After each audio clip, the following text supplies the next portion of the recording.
to rise for the national anthem.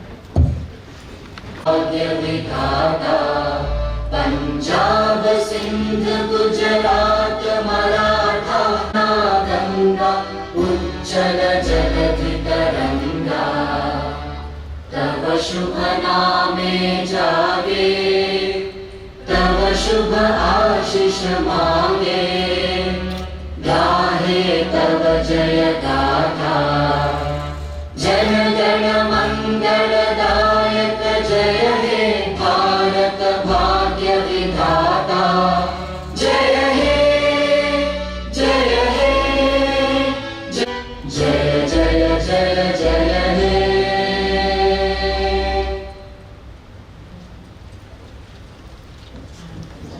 Rival Arsenal. I would like to invite the dignitaries to light up the holy lamp and invoke the blessings of the Almighty. I would request our guest of honor, Architect Aniket Bhagwat, our chairperson, Atul Bohra, Honorable Secretary, Anil Raka.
Thank you.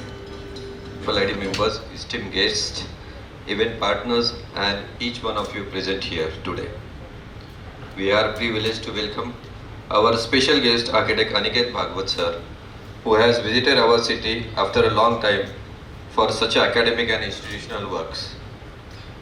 He comes from one of our country's vibrant city, Ahmedabad, Gujrat. Sir, welcome to the historical city of pilgrimage, vintage and two-tier city, now emerging as a leading designer hub and producing new talents in our fields.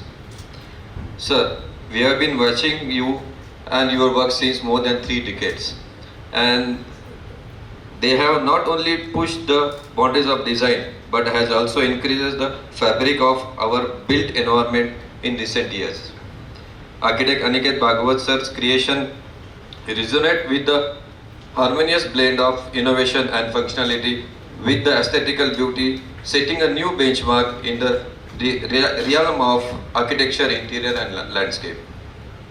Let us extend our warmest welcome to Architect Bhagwat sir and embrace the knowledge he will graciously share with us today.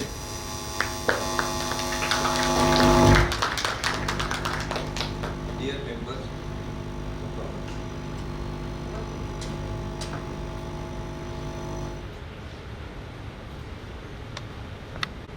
Dear members, I would like to put light on some of our recent events done. Walk the Talk Series 2.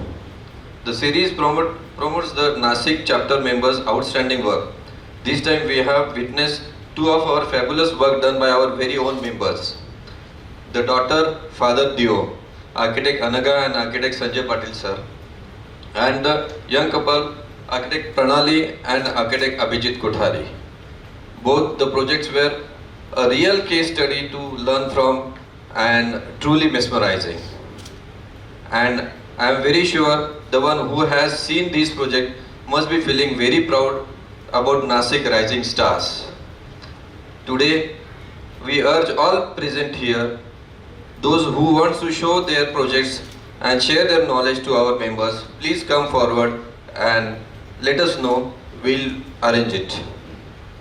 Also sharing your another recent event, Jnanam, Exploring Spaces, which contain the Viva Aluminum Composite Panel Factory visit and Srimad Ramchandra Suri Ashram designed by Siri Architect from London, UK. Was unforgettable experience to expand technical product knowledge and highest standards creativity with the professionalism in our field. Dear members, your response to both the event was really appreciable. Thank you and hoping to see you all in the upcoming event with the maximum numbers. Friends, today I am thrilled to announce remarkable achievement in IIID Nashik chapter's history done by our membership committee within a span of 1 month. We could manage to make 51 plus new members and convert areas members into a main team. I can proudly say now we are a full-fledged chapter with more than 150 life members and still growing. For these all credits goes to my membership team, Hakim, Prasad, Smita, Kedar, Mihir, Mrs. Anaga Magar, Shalmali and our very own Piyush Bhai from Lakshmi Timber.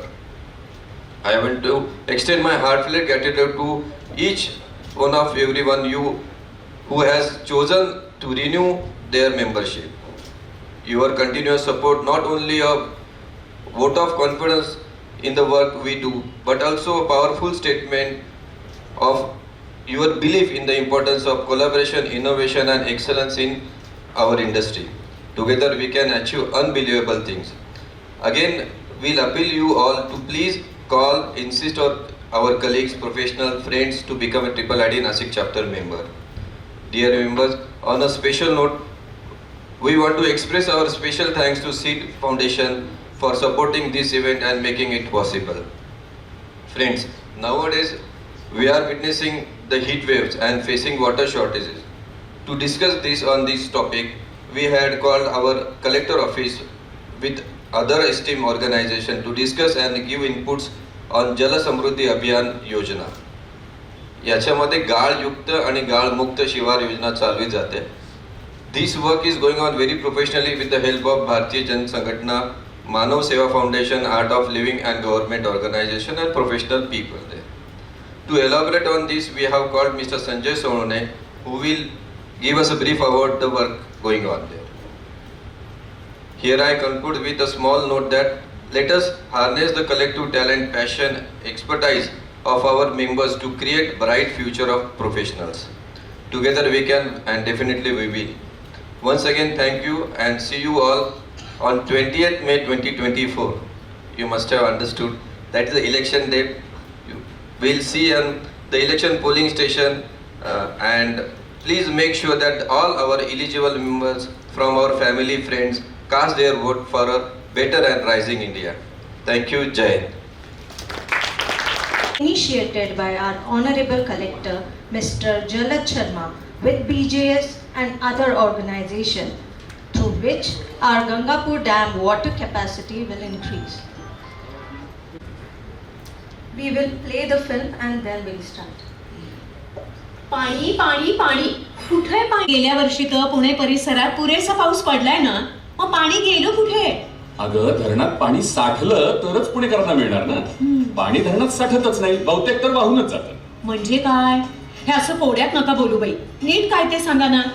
मग आहे महात्मा ज्योतिबा फुले यांनी 1879 साली खडकवासला धरण बांधलं तेव्हा त्याची साठवण क्षमता होती 4 TMC आणि पुण्याची लोकसंख्या होती 4 लाख. आता पुण्याची लोकसंख्या आहे 50 लाख आणि धरणात पाणी साठतं फक्त 1.25 TMC. काय? अहो पण धरणाची साठवण क्षमता तर 4 TMC आहे असं तुम्हीच म्हटलात ना आता. अगं हो, पण महात्मा ज्योतिबांनी खडकवासला धरण बांधलं त्याला 135 वर्ष झाली. या 135 वर्षात धरण गाळानं 60% भरलंय. काय? आणि आजपर्यंत हा गाळ काढलाच नाही. अगो बाई, कितीही पाऊस झाला तरी धरण पूर्ण क्षमतेनं भरूच शकत नाही. मग कशी भागणार आपली तहान? आणि फक्त खडकवासलाच नाही हा, तर महाराष्ट्रातील प्रत्येक धरणाची हीच अवस्था आहे. काय? आज जे महाराष्ट्रावर भीषण पाणी संकट आले ना ते याचमुळे. अगो बाई, असे होय? मी आपला पावसाला दोष देत होते ना. अगं, पाऊस पडायचा तितकाच पडेल, आपला त्यावर कंट्रोल नाही. पण जो काही पाऊस पडलाय ते पाणी साठवून ठेवणं तर आपल्या हातात आहे ना. हो ना. आपल्याकडे काय, पडलेला पाऊस धरणात साठतच नाही. जवळपास सगळी धरणं गाळानं भरली आहेत. याला काहीतरी उपाय असेल ना. पण एका वाक्यात सांगायचं तर धरणातला गाळ काढून टाकायचा आणि धरणाचं पुनरुज्जीवन करायचं. बस हाच एक उपाय. हे करणार कोण? कोण करणार? अगं, पुण्यात खडकवासला धरणातील गाळ काढायचं काम केव्हाच सुरू झालंय. कोण करते हे काम? ग्रीन थंब नावाची संस्था निखड्या छातीनं सीमेवर देशाचं रक्षण करून निवृत्त झालेल्या लष्करी अधिकाऱ्यांनी स्थापन केलेली सेवाभावी संस्था आहे ही. वा. कर्नल सुरेश पाटील, कर्नल लक्ष्मण साठे आणि त्यांचे सहकारी ग्रीन थंब मध्ये आहेत.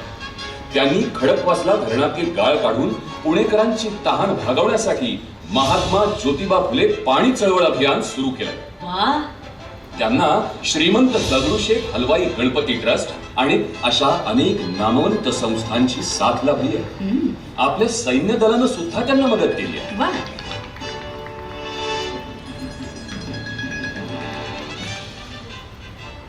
ग्रीन थंबनं आतापर्यंत 7 लाख ट्रक पेक्षा अधिक गाळ खडकवासला धरणातून काढला. 7 लाख ट्रक? पण म्हणजे हे काम पूर्ण झालं की काय? अगं, ही तर सुरुवात आहे. खडकवासला धरण क्षेत्राच्या दोन्ही बाजूंच्या एकूण 44 किलोमीटर अंतरापर्यंतचा गाळ काढावा लागणार आहे. आणि हा गाळ परत धरणात येऊ नये म्हणून पाणलोट क्षेत्रात 50 लाख झाडं लावायची आहेत. बरं. त्यामुळे खडकवासला धरण परिसर एक निसर्गरम्य पर्यटन स्थळ म्हणून आपोआप विकसित होईल. पण ह्या एवढ्या मोठ्या काढलेल्या गाळाचं करायचं तरी काय? गाळाचं काय करायचं काय विचारतेस? अगं, काळं सोनं आहे ते, सुपीक खत आहे. हा बराचसा गाळ परिसरातल्या शेतकऱ्यांना फुकट दिला गेलाय. त्यामुळे त्यांच्या जमिनी सुद्धा सुपीक झाल्यात आणि त्यांच्या उत्पन्नात दुप्पट वाढ झाली आहे. आहेस कुठं? अरे वा. जेव्हा हे काम सगळं पूर्ण होईल ना, तेव्हा खरंच खडकवासला धरणाचा अगदी काया पालट होईल नाही? काम मोठं आहेच, पण आपण सगळे पुणेकर यात सहभागी झालो तर काम हा म्हणता पूर्ण होईल. हा, हे खरं. हे सगळं आपलंच काम आहे. आपण यात तन मन धनानं सहभागी व्हायला पाहिजे. पण आपण काय करू शकतो? समृद्ध नाशिक फाउंडेशन यांच्याकडनं हा जो उपक्रम चालू झालेला आहे त्या उपक्रमाला सहकार्य करण्यासाठी IIID आणि तुमच्या सर्व मॅनेजिंग टीमने जे आम्हाला सहकार्य केलं त्याबद्दल धन्यवाद मानतो. आता आपण जी फिल्म बघितली मित्रांनो, त्याच्यावरनं एक थोडक्यात लक्षात येईल की आपल्या सगळ्यांचा आवडीचा आणि जिव्हाळ्याचा विषय हा गंगापूर डॅम आहे. गंगापूर डॅमची ज्यावेळेला बांधलं त्यावेळेला 6.5 TMC ही साठवण क्षमता होती. आपली खडकवासल्या एवढी दुर्दैवी अवस्था नाही असं म्हटलं तरी चालेल, पण ओव्हरऑल बघितलं तर खडकवासला 60% हे गाळाने भरलेलं आहे. आणि आपलं नाशिकचं जे गंगापूर डॅम आहे ते साधारणतः 35 ते 40% गाळाने भरलेलं आहे. मग अशा सिच्युएशनमध्ये आपण काय मागतो की सरासरी एवढा पाऊस झाला, यावर्षी पाणी 70-80% पाऊस होणार आहे. आणि रिसेंटली जे काही आता हवामान खात्याने आपल्याला एक चांगला मेसेज दिलेला आहे की यावर्षी साधारणतः 110 ते 115% आसपास सरासरीपेक्षा जास्त पाऊस होणार आहे. मग हा 115% होणारा जर पाऊस असणार असेल आणि तुमच्याकडे डॅममध्ये जर क्षमता नसेल तर परत मग एक वेळ पाणी किंवा पाणी कपात आणि या सगळ्या दुष्टचक्रात आपल्या सगळ्या नाशिककरांना जायला लागणार आहे. आज आपण नाशिककर खूप लकी आहोत की आपल्याला रोज सकाळ संध्याकाळ पाणी तरी येत आहे. अदरवाईज तुम्ही जर बेंगलोरची सगळ्यांची आता आपण IT कॅपिटल ज्याला म्हणतो तिथली जर अवस्था बघाल तर इतकी दुर्दैवी अवस्था आहे की 120+ companies are shifting from Bangalore. भविष्यात जर अशा पद्धतीने जर आपल्याला त्रास व्हायला चालू झाला तर आपल्या नाशिकचं काय होण्याचा विचार करा. आपली कर्मभूमी नाशिक आहे, या कर्मभूमी नाशिकचं भविष्य कसं असावं यासाठी प्रत्येक नाशिककर नागरिक, प्रत्येक इथला प्रोफेशनल आणि राहणार एक सामान्य व्यक्ती असेल किंवा मग प्रोफेशनल असेल किंवा इंडस्ट्रियलिस्ट असेल, त्यांनी सर्वांनी भविष्यामध्ये नाशिकला अशा पद्धतीचा बेंगलोरसारखा इश्यू होऊ नये या एका संकल्पनेतनं आम्ही नाशिकमधले काही नागरिक, ज्याच्यामध्ये मानव सेवा फाउंडेशन आहे, त्याच्यानंतर जैन संघटना आहे ज्यांनी ऑलरेडी 100पेक्षा जास्त जिल्ह्यामध्ये भारतामध्ये हे काम चालू केलेलं आहे. ही काय सुरुवात फक्त आपल्याकडनं नाही आहे. महाराष्ट्रात पहिली सुरुवात जैन सोशल ऑर्गनायझेशन जी आहे त्यांच्याकडनं बुलढाण्यामध्ये सर्वात पहिले सुरुवात झाली. मागच्या वर्षी क्रेडाईच्या माध्यमातून गंगापूरचा काही डॅम आपण काढला, काही डॅममधला गाळ आपण काढला.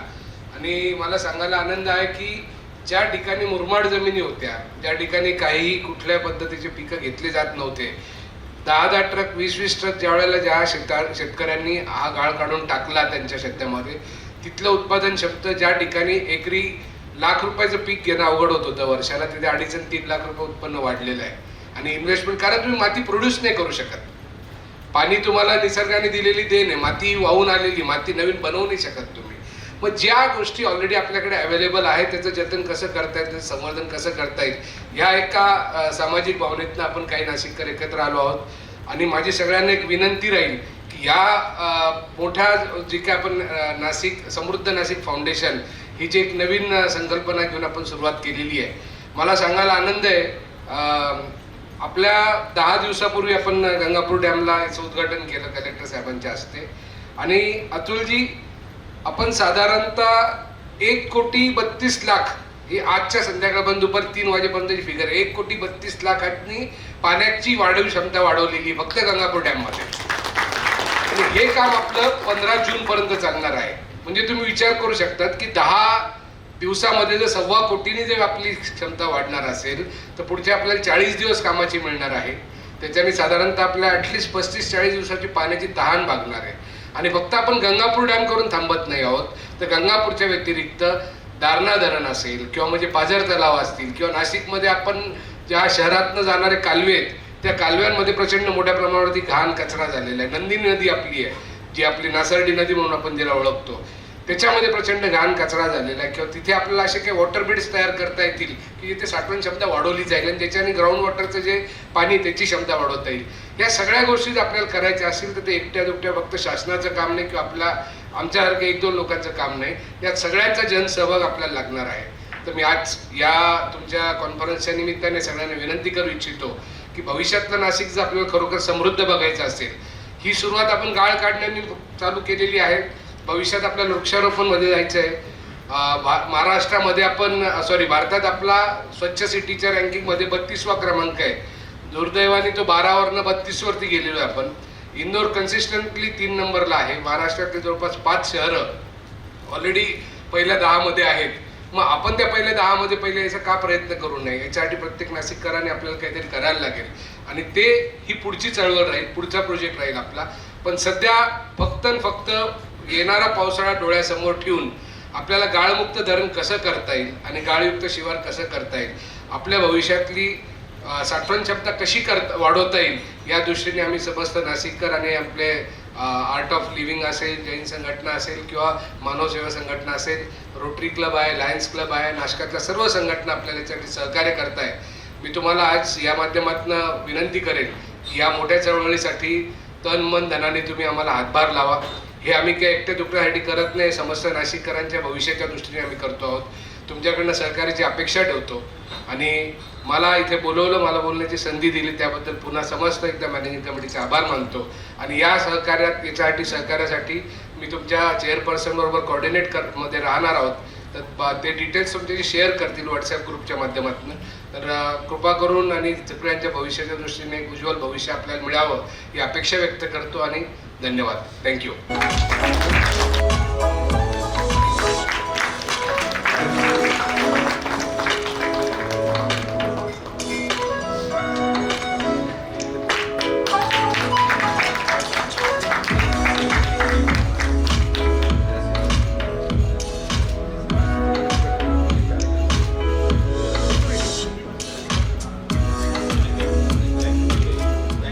I would now request architect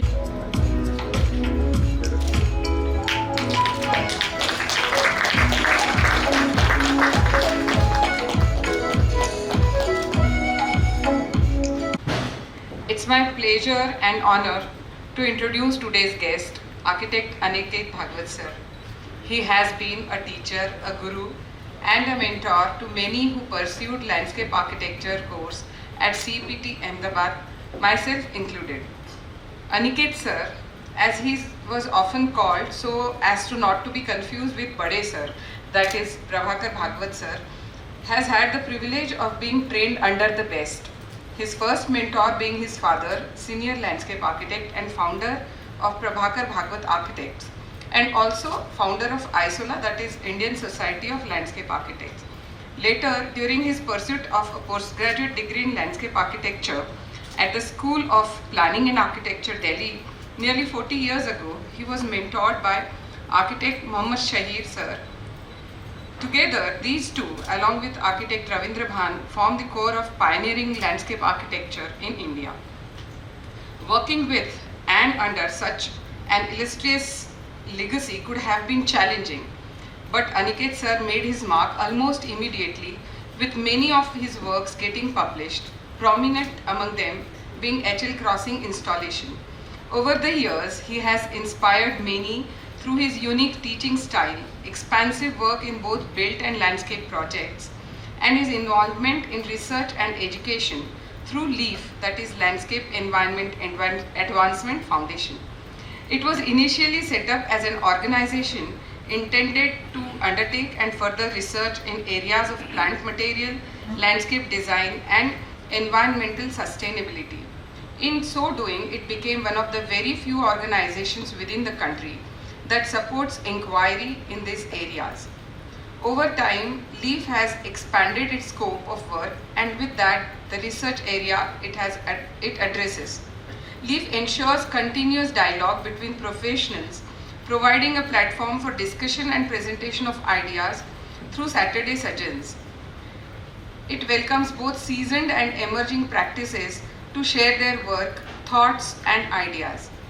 The Seed Forum, a collective of landscape architects from Nashik, draws inspiration from LEAF and aspires to contribute to our city on a similar scale.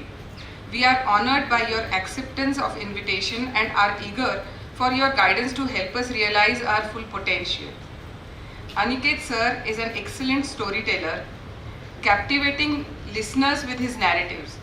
He was the kind of teacher who made us students look at history from a different perspective, encouraging us to read texts like Rig Veda and relate them to our studies, fostering curiosity and grounding us in our surroundings, encouraging us to think differently in our approach to design. I must attribute my enduring passion for history to his ways of teaching, and I am certain many others feel the same way. His inherent rootedness in his surroundings, belief in storytelling, and ability to create narratives has led to some amazing projects that connect with people, leaving an imprint for generations to come.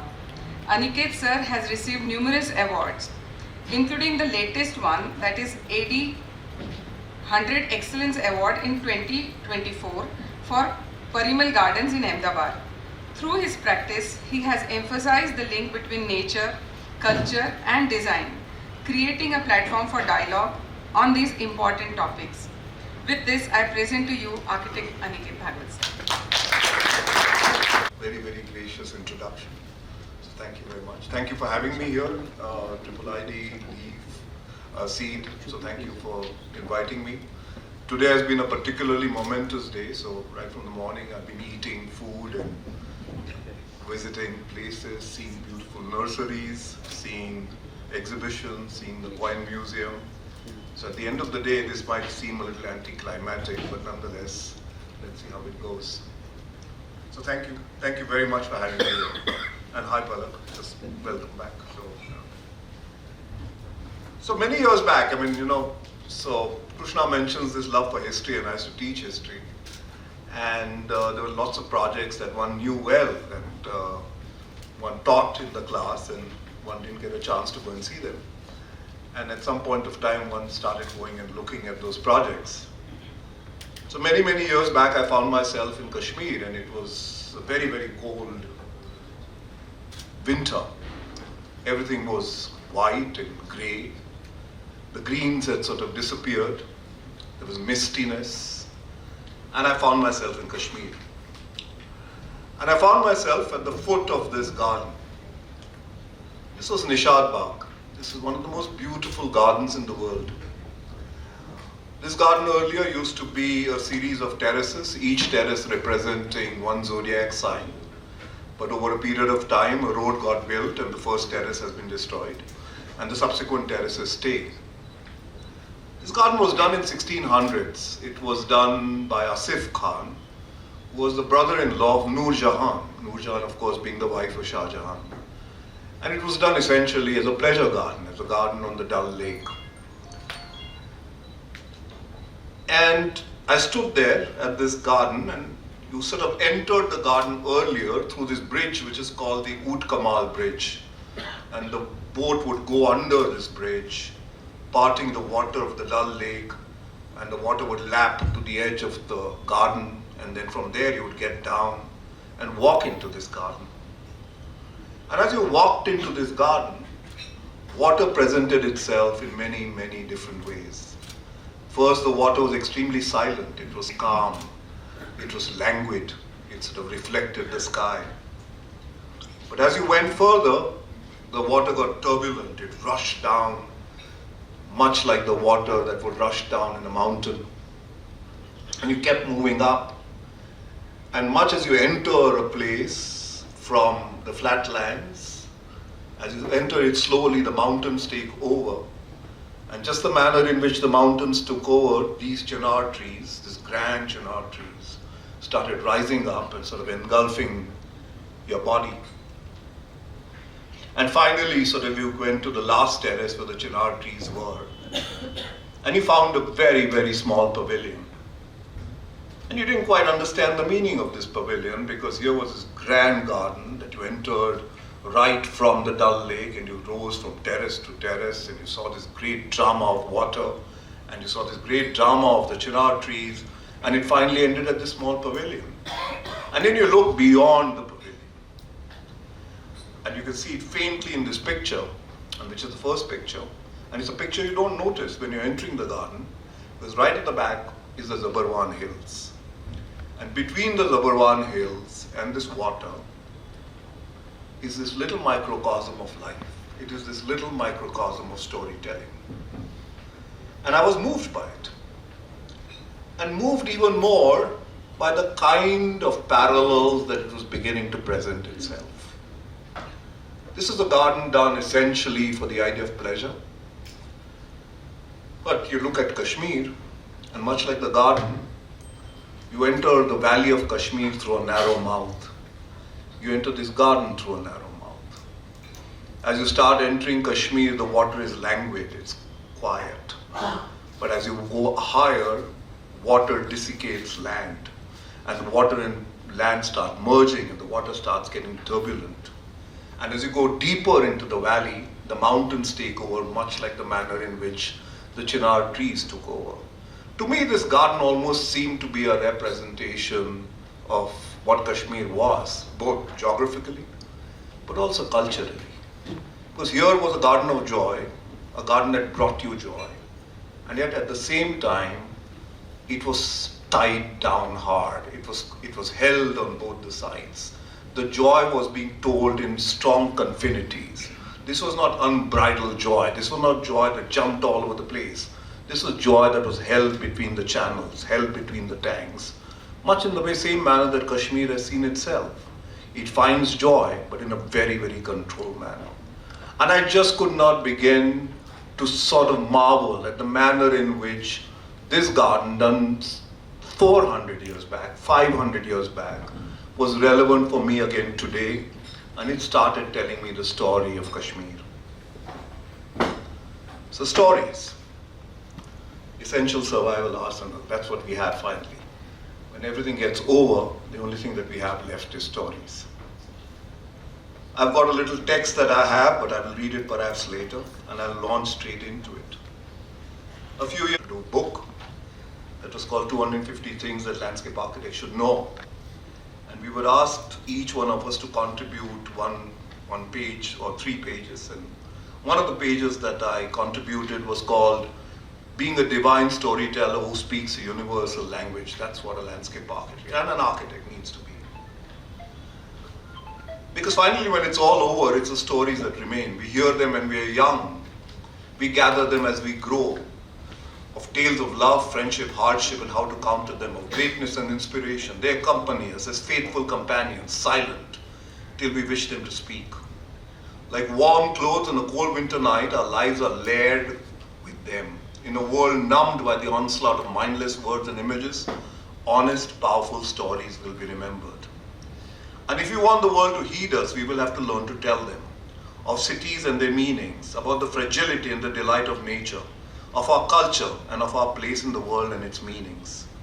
Every site, a page, every project, many stories, every element, a chapter, a poem, or even a soliloquy. Many years back, we were invited to do the landscape of a fort. This is in Rajasthan, which is in the middle of the desert. And this was a dilapidated fort. It was completely ruined, things had fallen down, and it was a fort that went up 100 feet, and it was built on the side of a hill. When we went to this fort, it was meant to become a hotel, and we saw many courtyards along the way, each one of them earth, because it was built along a hill, and it had names. So it had a Darbar court, but there was nothing left except, debris. It had a Zenana court, but there was nothing there either. It had a Kamal court, and there was no sign of any lotus inscription, and so on and so forth. And how do you begin to sort of imagine these courts, and how do you begin to start telling stories about the courts? So this is how it was, the plan. Right from number 1, it went up, and number 7 was almost 100 feet up, and it had names. So of course we started looking at the way that water was tapped, and we sort of harnessed all the water and brought it down through channels. And in the forecourt we laid these water channels, and under the water channels the water was made to come in a container, so all the water was collected. And so the channels sort of ran, and as they ran, much like the Mughal channels, but they kept bending. So as you notice, somewhere here it sort of bent, it went further and it bent further.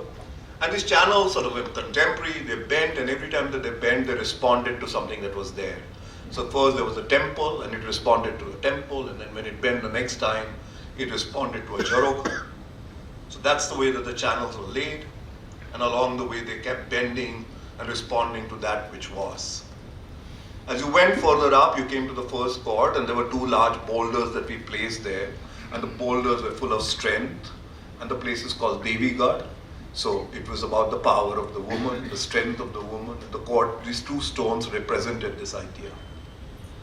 The Kamal court, of course, there was nothing, and we drew this very, very idealized form of a lotus into it and circumscribed it into the ground, and it ran 250 feet slowly and languidly and collected water, and that became the lotus court.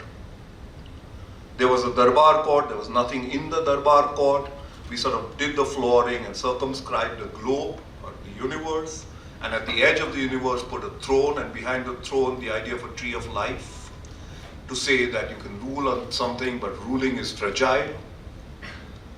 And then in the Zenana court there was an old swing that we restored, but we also built a fountain. We restored the swing and built a fountain where the water went in, unlike fountains where water goes out. And for us it was a tribute to the way that women are treated very often in feudal lands. They sort of internalize all their pains, they take in all the pains, and yet they find ways of living. And they, through that, begin to find ways of survival. So the fountain told stories about the way women often are treated. And somewhere else, on smaller terraces, we etched into concrete, and as you can see, the zigzag lines in the concrete, and you can see the mountains beyond. They sort of started making a connection of the manner in which the mountains were brought to the floor. And then lower down, we planted an old-style Mughal garden where we grew vegetables, but built exactly the way that the old Persians did, which was waterhead in the center, and it worked with gravity, and it fed each quadrant, and so on and so forth. We brought back the original idea of the 4-square garden, which essentially was an irrigation, food-growing idea. And somewhere we had fun, so there was one last part of the project where nobody went. We found stones, we dug into these stones, we planted sansevierias, almost like the headgear of soldiers, and we lined them up like there were soldiers standing in an attention, looking at the valley beyond, waiting for war. But it's peacetime now, and no war was going to come. Many years back, we were invited to design a building in Gurgaon. Went to Gurgaon and didn't like it at all. We hated the urbanity of Gurgaon. It was chaotic, it was messy, it was buildings screaming out loud, and yet in that messy and urbanity we had to build something. And we sort of started looking at it. We started looking at how, the cities were just dots that were multiplying and growing, almost like fungus. And in all those dots, we had to be somebody to stop and make a distinct position of saying that we are different. We refuse to be like you. So right in the middle of Gurgaon, with all these shiny glasses and all this curtain glazing, we decided to build a building that is a rusting metal hunk that seems angry and sits in the middle of Gurgaon. This building was completely built out of cotton steel, and while all around Gurgaon, this building sort of sat there. We refused to look at Gurgaon. So the building has no windows, it's got gills, much like a fish does. And through the gills it can breathe, it can allow light to come in, but it refuses to look at what Gurgaon is. And we studied how these gills would be. But inside the building, we were happy. And so we wanted to be joyous, we wanted our brick walls to dance. So the gills, of course, were built like this. They brought in air, they brought in light, but refused to see. And that was the way that the building stood.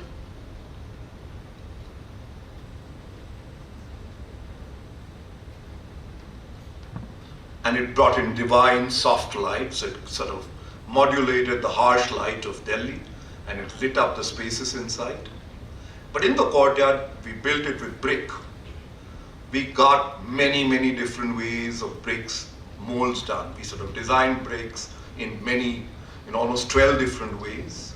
Some of it where the stretcher was bulging, some of it where the header was bulging, some of it where the stretcher sort of came in. And then we stitched with brick, almost like a stitch with thread.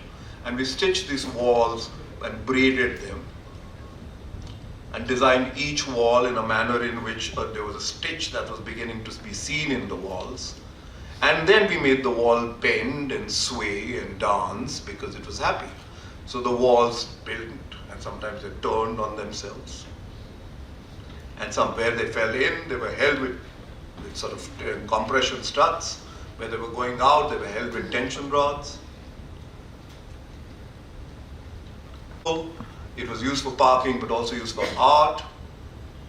And you can begin to see the way that the fire pipes were bent, so everything was done in a manner in which it responded to the sense of design that we wanted to achieve.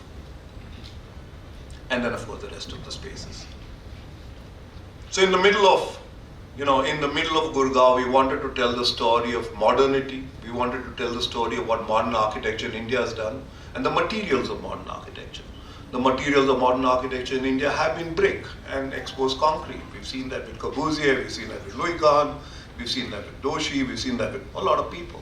And we strongly believe that this material had not met the idea of Indian craft. And so we took brick and introduced brick to the idea of an Indian craftsman, and he made it into a textile. We took concrete and did it in a manner in which it's been rarely done. And we thought that was the beauty of the manner in which the honesty of these materials could be expressed. So if you look at the roof here, the roof is also exposed concrete. It's done with small pieces of wood chips and are sort of edged in a manner. The floor is the slab. There is no flooring. It's just a slab that's polished. Then there was a house that we were asked to do. This was a piece of land that was on two higher grounds, and between them was a valley. And below was a land that often would get flooded because there was a mini river next to it. So when we first went to this place, it seemed instinctively that we wanted to jump the valley and build the house on two ends of the space. This is the way that we saw the site. There was one piludi tree, one tree of there that was existing, but otherwise a barren site. And this is the way that we began to imagine the site. So you would sort of drive down the site, you would come to the idea of a very formed sort of landscape. There was two walls that composed it. You pierced the walls and you went through the house. On one side you had the idea of wild landscape, and the other side you had the idea of very, very formed and structured landscape. So what were we trying to say? We were trying to say, here is a house that actually is a place to watch the theater of landscape. It is there to watch the idea of wild and tame nature. It is there to ride the cusp of what is wild and tame nature and traverse through the space. So that was the house, very simple. There was a bridge that ran. There were two walls that became the definitive ideas of the design for the house. It started with this very, very idea of structured nature, but as it went through, the idea of wild nature, the idea of wild grasses sort of began to take over. So it started like this, very ordered, very precise. And then through a stone wall, on the other side, it hid this completely wild sort of idea of landscape. It took the staircase through. Along the way, art started occurring. And then there was a bridge, and on the left-hand side of the bridge was this whole idea of wild landscape, and on the right-hand side of the bridge was this whole idea of structured landscape. And it went through, so there was the idea of the wild landscape on the left, and the structured landscape on the right. And in the structured landscape, it looked at the wild landscape, and there was a theater that we built, and something that gets used very often. And it sort of looks through this idea of nature and the idea of wilderness with the idea of art and singing that sits in the middle of it. Other parts of the house which are full of art. And the bridge finally pierces the house, goes onto the other side and descends back into the idea of wild sort of landscape. And that's how it sits on top of the hill. Over time, of course, what has happened when you build houses like this is that they take a life of their own. And they really become places of conversation. Nagji Bhai Patel, somebody who's a very, very well-known sculptor who died, and those of you who've been to Baroda, I've seen some of the traffic islands in Baroda, and the banyan tree traffic island, if some of you have seen it, has been done by Nagji Bhai. The hibiscus has been done by Nagji Bhai. And Nagji Bhai built this thing called the Column of Faith, which is about 50 feet tall, and in his life he could never assemble it, and he died. The house, Jacques Kaufmann, who's a ceramicist working in Switzerland, took brick, and through the story of brick told the two essential stories of the pot and the human figure, or the male and the female, or the genesis of life. He looked at our lake, which was a pond that was below, and in that pond started putting spikes of steel with little heads of ceramic. So 1,000 heads started dotting these ponds.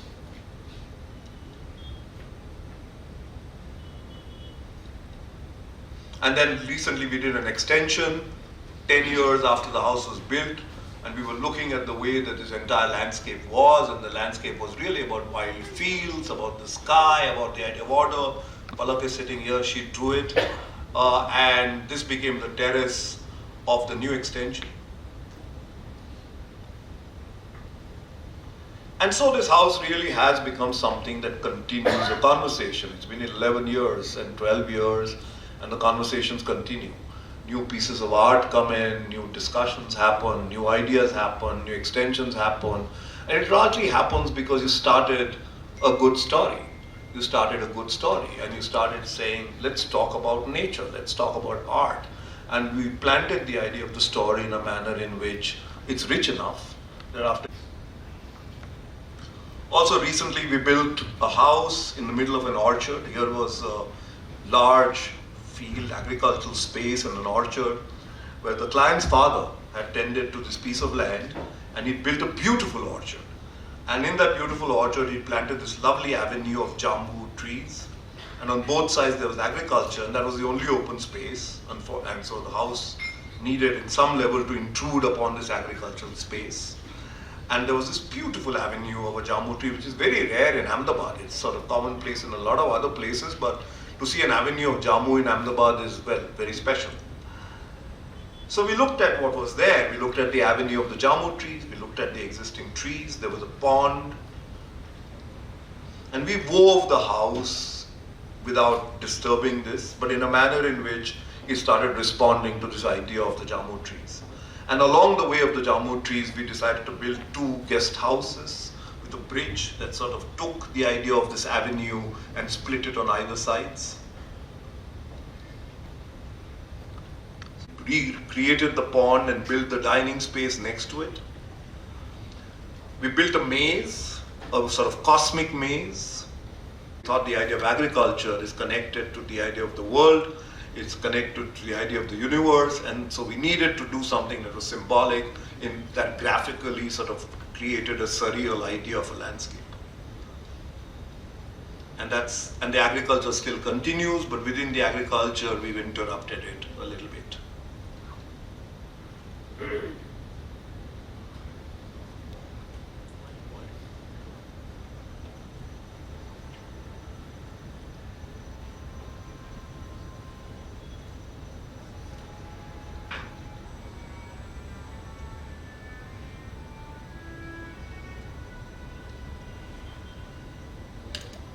Are you getting volume?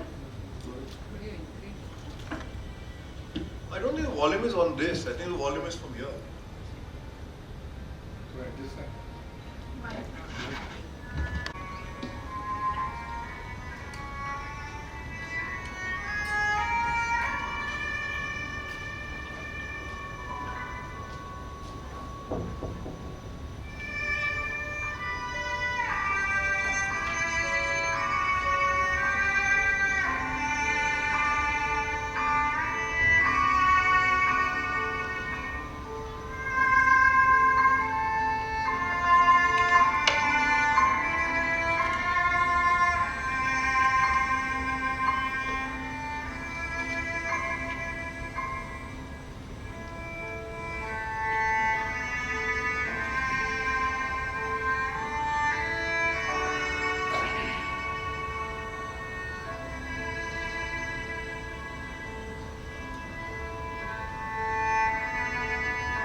Built the landscape for a corporate office.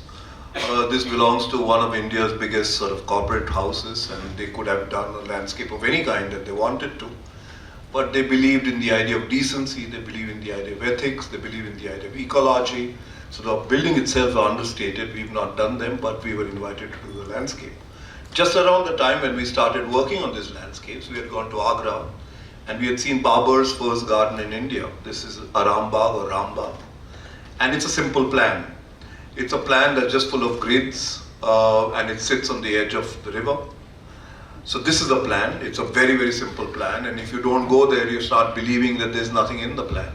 But as you start walking into it, because the grid is exactly the same, you know that your body is moving, but you cannot really relate to it because your body has moved, you know you're walking, but because the grid looks exactly the same, you moved 4 grids, but your mind refuses to acknowledge it because you're still at a grid, you're still at a crossroad, you're still at exactly the same junction.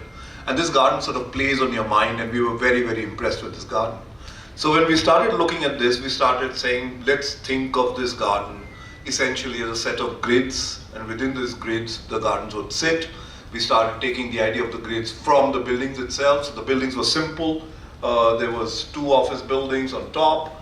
There was a dining block here, and there was a space here where the senior management sat. And so the whole idea was to create a garden which didn't have an entrance, which didn't have an exit. You could pretty much walk whichever way you wanted in the garden. So the garden consists of many things. It consists of a pavilion made out of recycled wood. It consists of water which has got islands, which is just done so that birds can come and nest there. It's got a museum of lost trees. So there is a museum, there's a sort of open courtyards, and each courtyard plants 1 lost tree. This place that we produce food, And on the podium, there is sort of thin grasslands that have been planted. So just an image of that court of lost trees, and some image of the way that the water is, but the space sort of reveals itself in interesting ways.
Decency, plant stories of ecology, plant stories of conservation, plant stories of important trees, just plant stories.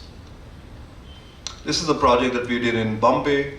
Some of you have seen it, and we all know Bombay and how Bombay is. And we were asked to do this project. What kind of garden do you create in a city that has forgotten its history? What kind of garden do you create in a city that has no time to pause? What kind of garden do you create in a city that has forgotten its connections to ideas of nature and ecology? What kind of garden do you create? So we looked at Bombay, and Bombay seems to have forgotten the fact that it was made out of 7 islands. Bombay has forgotten a great strike that destroyed and crippled huge parts of Bombay, left people jobless, that continues today. And the new Bombay that we all see, this shining new Bombay, is being built on the graveyard of these textile mills.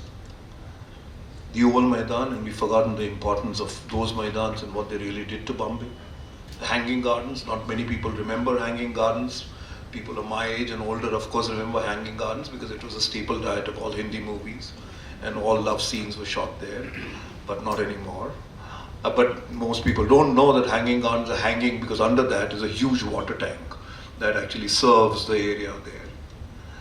The Sanjay Gandhi National Park is right there in the middle of Bombay, and Bombay rushes through Sanjay Gandhi National Park and forgets it.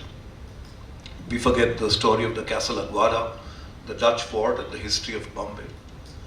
And so this garden was meant to tell those stories. It begins with the idea of the old cotton mills of Bombay.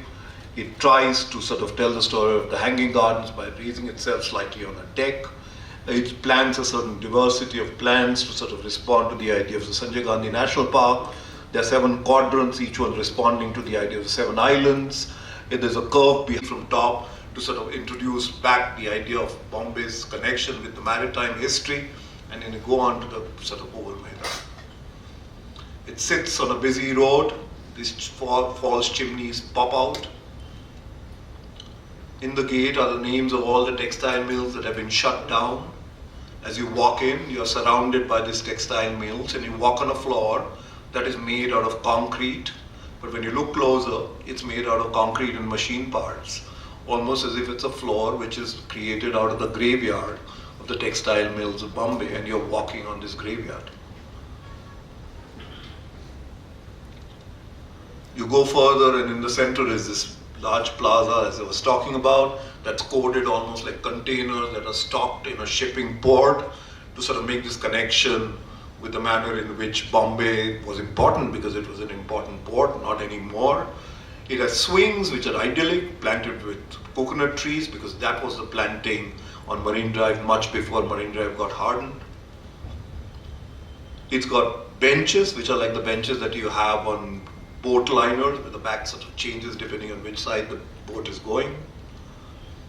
And then it has islands, each one with a different kind of planting palette, just to sort of symbolically represent the fact that each one came from a different island, that Bombay was made out of 5 islands. And next to each island is a bench, which is like a boat, to say that you could only traverse from one island to the other through small boats. And the curve at the back to sort of pay and doff a hat at the idea of Marine Drive. And an ellipse in the end of it, but again nodding to the Oval Maidan. And this is how it looks from the top. So a public park as such, usually a place that you don't really worry about anything more than making the kind of spaces that we have available. I think we have the responsibility of telling cultural stories in whatever chance that we get, ecological stories in whatever space that is available to us. And when repositories of culture, when repositories of knowledge are being challenged each day, I think that we architects and landscape architects have the responsibility of being able to sort of conserve them and retell the stories of our times in the ways that they can be heard and acted upon. We do a lot of public parks in Ahmedabad, and this is not so much about the public parks. And so we started studying a lot of these public parks. This is somewhere where we work with the municipal corporation, a donor organization. We studied the city, and over a period of time, we've created this thing called Udyan Pravah or Pratiti. That's a collaboration between the Ahmedabad Municipal Corporation, the UN Mehta Foundation, the Torrent Group, and LEAF. And together, we do public parks, we design them, we execute them, and then pretty much we maintain them for life. We, as in UN Mehta, maintains them, but LEAF continues to monitor these public parks for life. It's a process that involves talking to people. It's a process that involves getting younger designers to become part of it. And now over the years now, this is a slightly older slide. So in 7 years now, we've completed 14 parks, and 3 more, and 4 more are on way. So by the end of this year, I think we'll have something like 17 or 18 parks done in the city.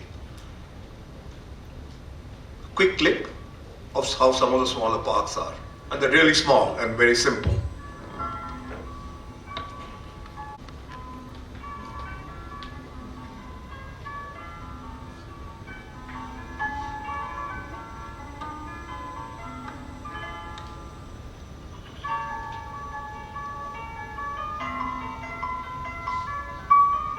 So they're very, very simple parks. The whole story was to say, can we do it at low cost? Can we do it which are highly maintainable? Can we do it which are very functional? And we did it all over the city. Some of them as small as 400 square meters, some of them slightly larger. This is barely 400 square meters.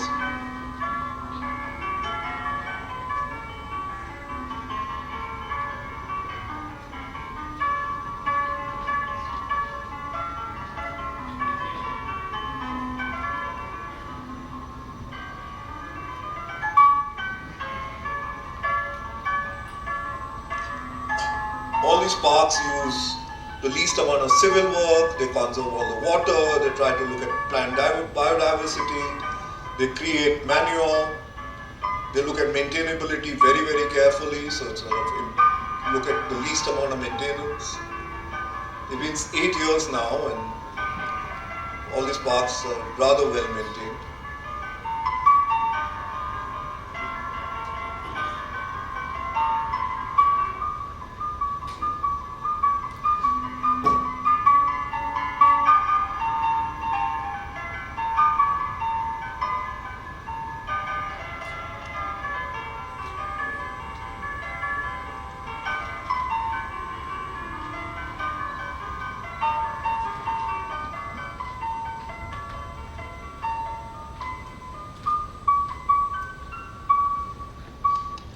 But what it also gave us a chance is to work on some. The park was created by a bunch of citizens who wanted to create something to commemorate the Queen Victoria's Diamond Jubilee.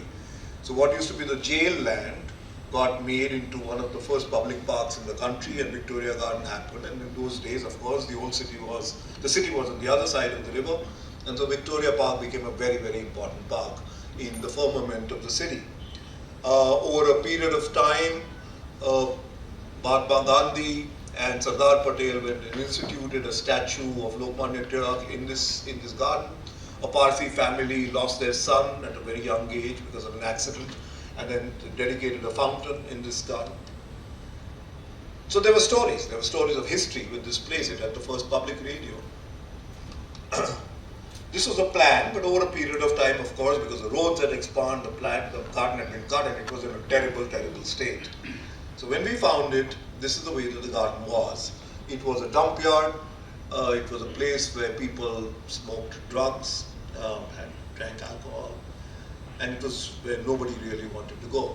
We worked on it for several years, and what was something like this? I mean, many plans, both with the idea of trying to sort of hold on to the idea of historicity, hold on to the idea of the Victorian imprint, but also look at the new changes that had happened in the park, new trees, changes of dimensions, and finally sort of ended up with a drawing. And this is the way that the park looks today. It's become, of course, very popular, but the reason I'm telling you is that embedded in places like this are stories that you don't know, and you start unearthing these stories many, many years later. A couple of years after we had finished this park, one day we got a phone call from Seva, which is Ila Ben's office, which Ila Ben of Ila Bhatt, of the same organization. And we were told that Seva had completed 50 years and Ila Ben wanted to come to this park to sort of celebrate 50 years of Seva. And she would like to plant a tree. So of course we said, of course, we must do it. And so we sort of created a space where she could have a meeting and identified an important place where you could plant. I mean, these are just some of the water bodies that were maintained, retained, recreated, seating that happened. First tree spaces, the forest that got sort of replanted in the garden. So back to the story, Ilaben came and she planted the banyan tree. She's there, you can see her in the middle, raised her hand, white sari, blue blouse, the grey blouse next to her, the very frail woman with white hair. 2 months later, Ilaben passed away. And she was an important person in Ahmedabad. She was somebody that we valued and cared for. So at Pratiti, we sort of internally debated and said we must do a little tribute for her. So very quickly, we made a small plaque with her name. And we were being a little lazy because it wasn't priority of a plaque. And we didn't know what the big rush was, we didn't know what the big hurry was. But it seems that some of our friends, because she had made great friends all over the world, wanted to come and pay tribute to her. And those friends didn't know where to come and pay tribute to her. So the plaque got created. Hillary Clinton decided to come and pay tribute to Ilaben. And her question was, I want to come and meet my own friend and I want to come and pay respect to her. Where should I pay respect to her? And at that point of time, they didn't have an answer. This became the place where they started paying respect to her. Since then, this has been the place where the world comes. Ambassadors come, mayors come, people from the UN come. anybody who was connected with Ilaben's life have now made this the outpost to come and pay tribute to her. And Seva has made it a place of pilgrimage where every day they go. Stories that get created. Sometimes you have nothing to do with it. But you believe in the idea of continuity. You believe in the idea of carrying on a tale that has been started 125 years, much before you could even imagine. You say, here is a story that started and I will continue that story. And the story then has the power of taking it away from you and become bigger than you. Here's a lovely guy I love showing this picture. He's a man who keeps the water clean, and I think he's a great guy. This is a building some of you have been, and through the day I heard that some of you have been to this building, and thank you for all the love that you show this building.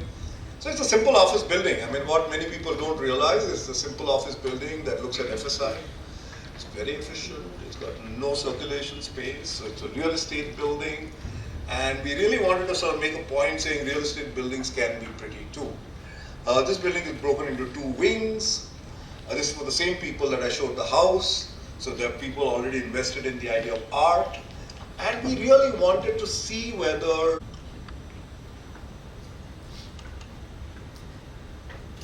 the building is made out of very, very simple material. It's made out of exposed concrete, China mosaic, and cotton steel. And very cheap marble.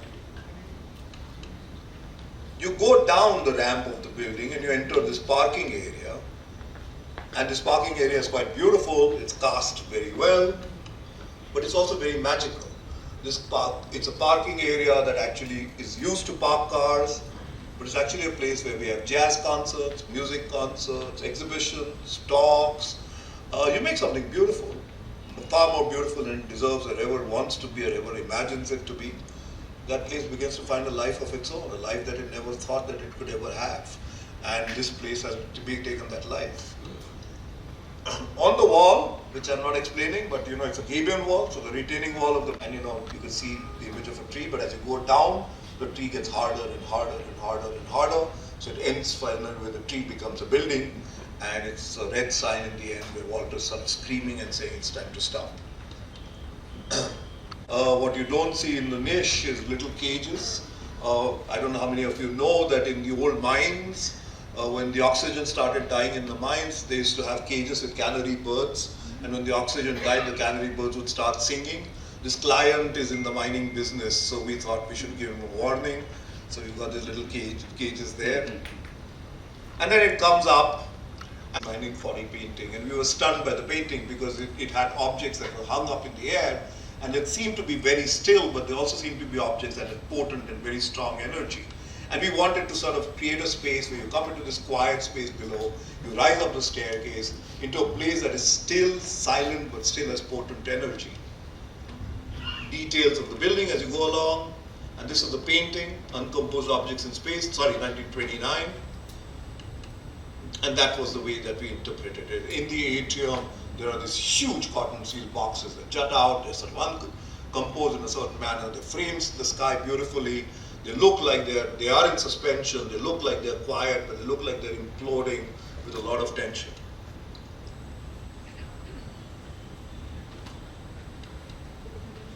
Some images. Some of them are conference rooms, some of them are entrances to the offices.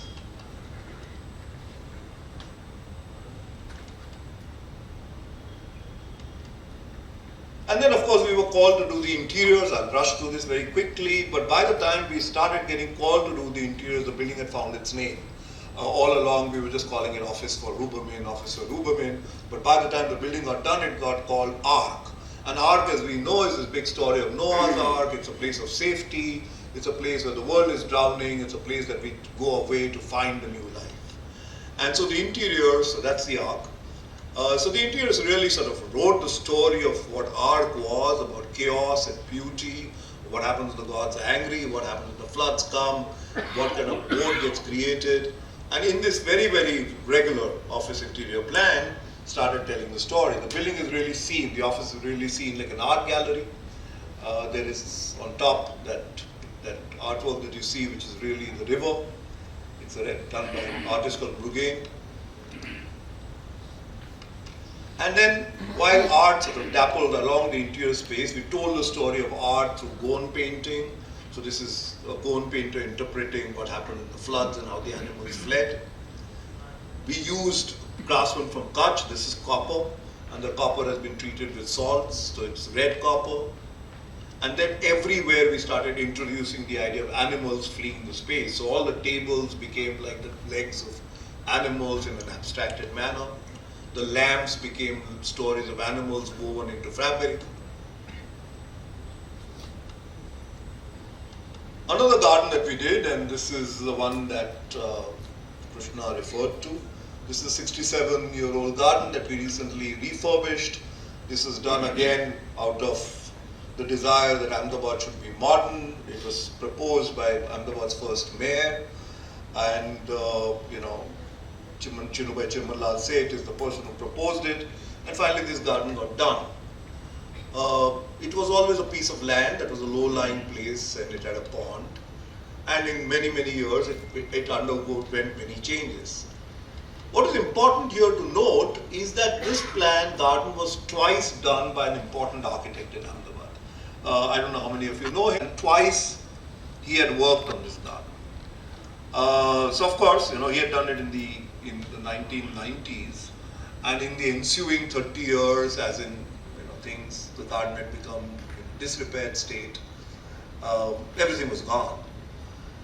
And when you are confronted with something like this, I think increasingly in India there is this instinct that you raise everything and you recreate it because you have the power to do so, because you have the money to do so, because you have the license to do so, to be able to rip everything apart because we are so smart and we can begin to do things right from scratch. We were very conscious of the fact that this is a garden done by a senior, somebody with nostalgia embedded in this garden, and it had to be a story of preservation and enhancement of biodiversity and so on and so forth. We did many, many, many variations, kept on doing many line outs, and this is finally what happened. We retained everything that Kamal Bhai had done, which is the brick arbor, the brick chimneys, the pond, of course, we did, so everything else in the skeleton state. This is the garden. When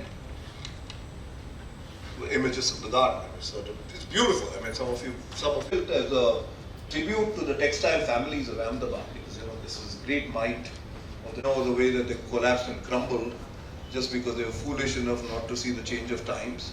So we got a sculptor to put.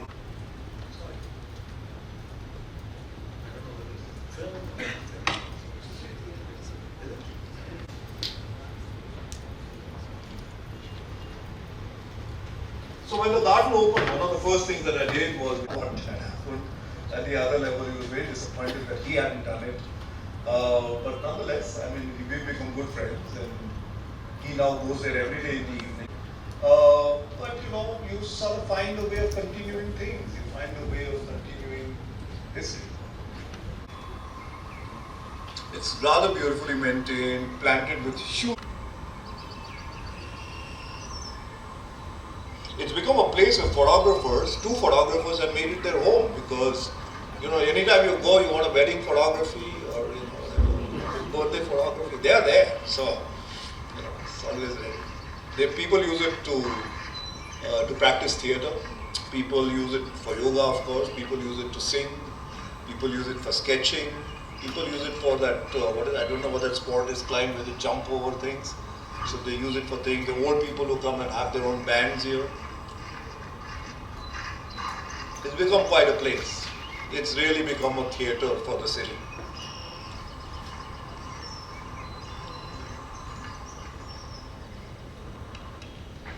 Right.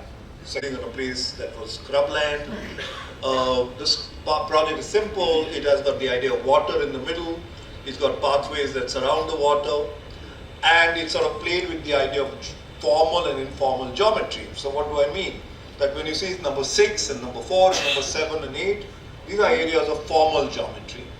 There's water in the middle, and then we sited these houses, but in a manner in which all the sight lines could be done carefully. So it's got one public pavilion, it's got 2 houses, it's got a theatre, it's got a small temple. and everything was sited in a manner in which the sightlines could be protected. We liked the idea of order and disorder. So here was the idea of formal geometry sitting in the idea of disorder, sitting in the idea of wild nature. And then we made models, we studied it, we studied how the sightlines would work. And then we planted hundreds of species of trees and hundreds of species of grasses and shrubs. And then we sort of detailed all the formal parts, whether it was a maze garden or whether it was a cacti garden. And sort of the plan emerged. This is how it was. On the left you can begin to see we are grading the drawings, then we're lining that plastic. This is how it looked. Well, a year and a half, 2 years back. This is 2 years back. Little over 2 years back. This is how it looks today. So the lake is there, the wilderness has begun to establish itself, the structured gardens are looking fine, the club is beautiful, but what I really want to talk about is none of that, and I want to talk about that little thing there. There's a theatre, the cacti gardens, the production gardens or productive sort of areas where we grow food, the maze, and the garden, and the way the planting is, the way that the lake is, it's quite sort of beautiful. But what I really said, I wanted to talk about was this little temple. It's a shrine for the family. And it's 1/4 the size of this room. There was no deity. A sacred rock is placed in a pavilion and is bathed with oil. And it's a simple act, and yet how do you make this simple act something that's very ways? We made models. Not one, hundreds of models. We studied it with different diameters to study the idea of light. We did different volumetric sections and studied that. We wanted the roof to be almost like it was a fabric that was stretched. We wanted the courtyard to be something that was very holy. And we wanted the shrine itself to almost be like a mystic space. We studied the way that we would orient it. We spent literally, walls would be greens. You walk into a gravel court. There's basil, tulsi, 2 different kinds of tulsi that are planted there. In the middle is a mandu kind of water spiral. There are beautiful benches in terrazzo that are tucked away. You walk bare feet through this and you come to that place where the rock is placed. The roof is like fabric and it's sort of, and then every little bit got detailed precisely. Some images. Tell stories which are cosmic. You can tell stories that connect you to the idea of divinity, connect you to the idea of the sky, connect you to the idea of just something that is sacred.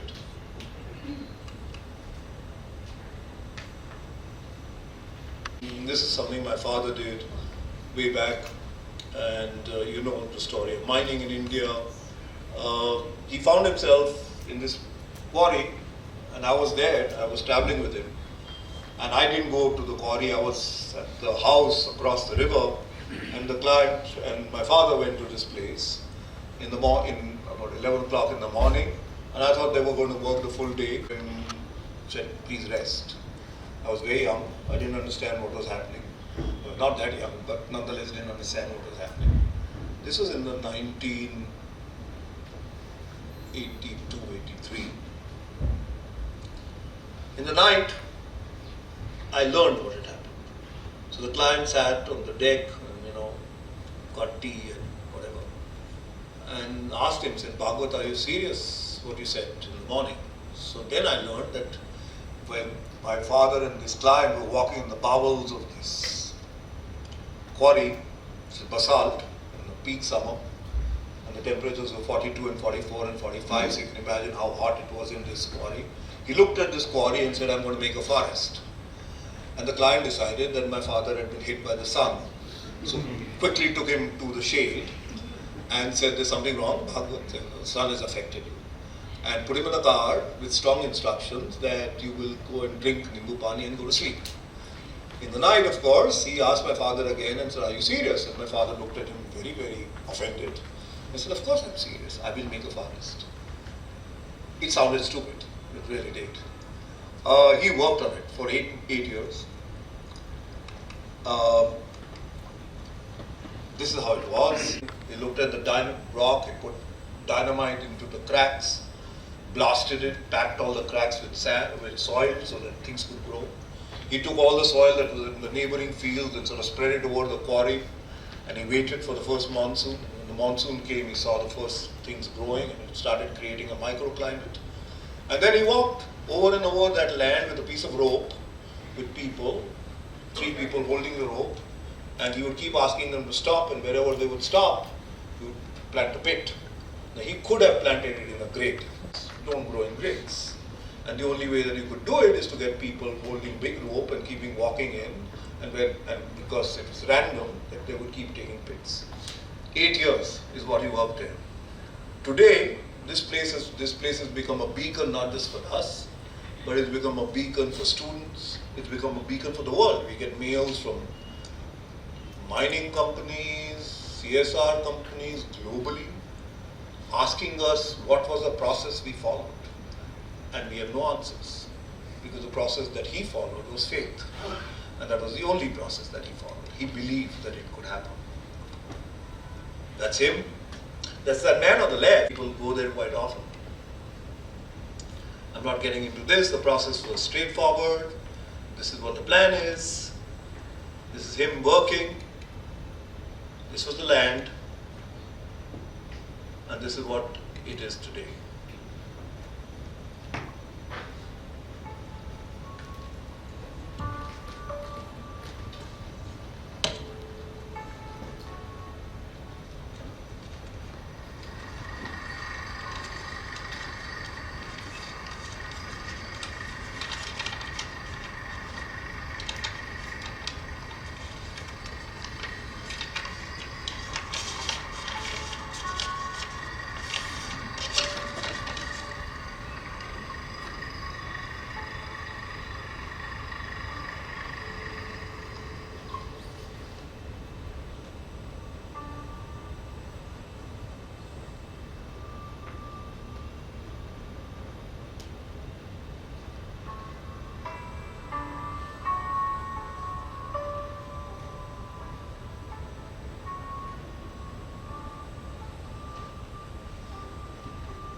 That's him, still. It's amazing. It's been sold 3 times already. The owners have changed, and still they don't want to monetize it. It's still a place that's just given back to nature.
That mankind can register, notice and then reflect, recalibrate, or at the very least be perplexed and enthused to ask more.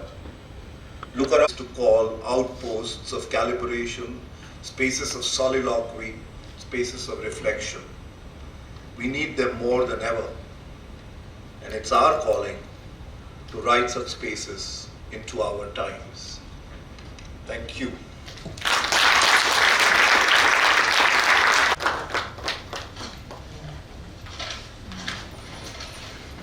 I would like to ask, the rammed earth that you've shown is actually done on sites by you. Does it have something, some layers with it? Because the drains, it's not.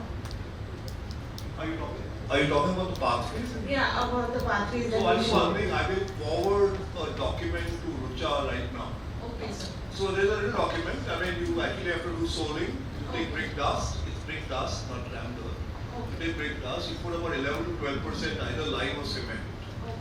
and you have to keep mixing it and rolling it and mixing it and rolling it. At the end of the day, if you camber it correctly and make sure that the rainwater flows and you don't allow the garden water to go, as against doing it in pavers or something else, which is bad for your knees anyways, and doing it with curbing, which always fails. So of course there's a little bit of maintenance, but it's much better. There was no, it settled so well, basically. Yeah, so if you go to some parks, the smaller parks, we've actually done it without curbing. We've done it for over 9 years now, and it seems to be working fine. Really nice. Thank you. Always an admirer of your work. I had this basic question, like what draws the line between how you plan a wild landscape, which is organically growing, and the manicured and well-planned one? Like what helps you to decide on that? Okay, so the journey that we have embarked upon only since the last 4 or 5 years. Before that, in the bridge house, that house that I showed you, which is 11, 12 years old, the slopes in that lower area was done. Why? But that was really done out of a necessity, because that area gets flooded every year, and we couldn't have done something else. So it wasn't really a sort of thought out decision. But now slowly, I think what we are beginning to enjoy is the juxtaposition of two orders. So it's like the black and white, or the good and the bad, or the yin and the yang, or whatever that you want to call it. You can't have one without the other, right? And we like what it does. We like what happens when an ordered landscape meets a disordered or a wild landscape. And we like the conversations on the ecotones, because then some conversation begins to happen when somebody who's very ordered starts talking to somebody who's not very ordered. And I think those little conversations are what we begin to, at a nuance level, begin to enjoy, right? And so, to answer your question, I think it's really taking the idea of scale and the nature of conversations that you think you want to be able to plant into this space. So there's no metrics as such, right? But if the canvas is large enough, then you want that conversation happening at many, many times. If the canvas is very small, then it's just one conversation. And sometimes it's really small. It's not a place for two people to talk. I mean, it's a closed room. So you have just one person living there happily. I mean, you just think of it like that and reach decisions, but there's no metrics. There's no way that it comes in a very ordered manner. I think it just comes out of the sense that you have for the project, the kind of stories that you want to tell. It happens organically at some level, I think. It's difficult actually. You just can't imagine what is going to happen to the project, or you can prepare good estimates. So we prepare estimate, we give it to the client, and we wish him all the best. Then what happens, happens. But we do it with honesty. But no, I mean, let's put it like this. I mean, we kind of... And it is possible to estimate it to absolutely the last detail. Absolutely. And it doesn't matter what the scale of the project. I mean, today I just picked up projects to show a certain kind of projects. But we do projects in Bombay, which are over 4,000 acres, where we're building a city. It's possible to estimate it. I mean, if you can draw it, you can estimate it. So... What is the last project? Question is also related to timber. While watching the movie, literally got the goosebumps. And one question just strike, like there is no soil So how does this miracle happen? Right, so I think this story as much as I know this story. So he knew that there was no soil, but there was quarry dust. It's there. Now the quarry dust had no organic content, but it was still dust. So what he actually did, and this is very Marathi of him. So I mean, he was telling me, he said, you walk in the field, Pakdandi aste, and when you walk on the Pakdandi, the first monsoon that comes, that's where everything starts growing, right? And he said, I've been noticing it since I was a kid. So what he really did is that he went to all the fields nearby, and whatever were the Pakdandis, he sort of took the soil from there.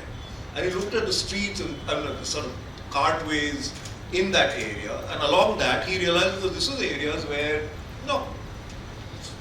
grass would fall, manure would fall, a tree would happen, birds would come and pollinate it. So really this was a place that always had inert plant material waiting to come up in the monsoon. And he sort of pretty much picked up all this soil like almost like a garment, almost like a piece of cloth, layered it onto this quarry. It was 3 inches, 4 inches, and he was scared because he didn't know whether it was going to work. And he used to speak almost like a child who found a new toy, because the first rain came and everything that looked like that was green.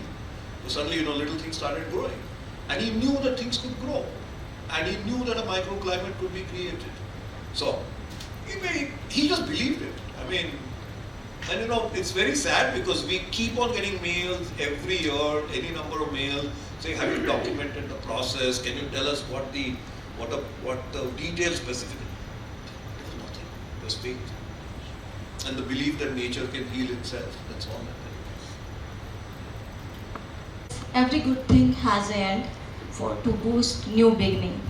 So here we are. We reached the end of a mesmerizing evening today. To sum it all up, I would request Anil Raka, Honorable Secretary, IIID Nashik, to convey thanks to all those who made this evening possible today.